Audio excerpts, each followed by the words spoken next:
na mahinta nitong pinagmulan.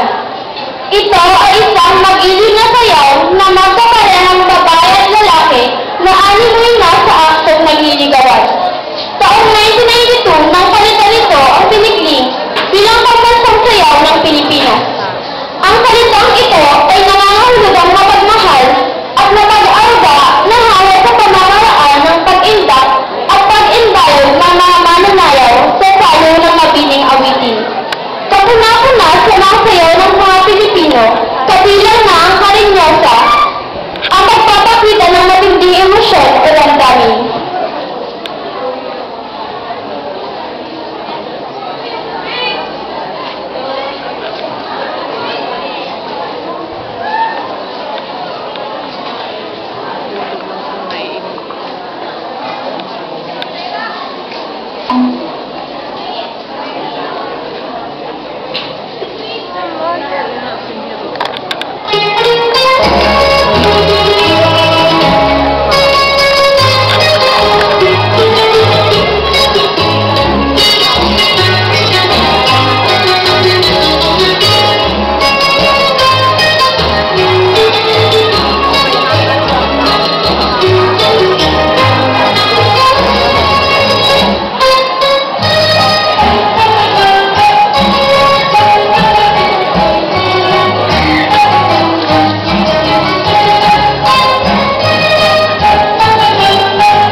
Yan po ang karinyosa ng second-year SBP, ang karinyosa ang pagmamahal.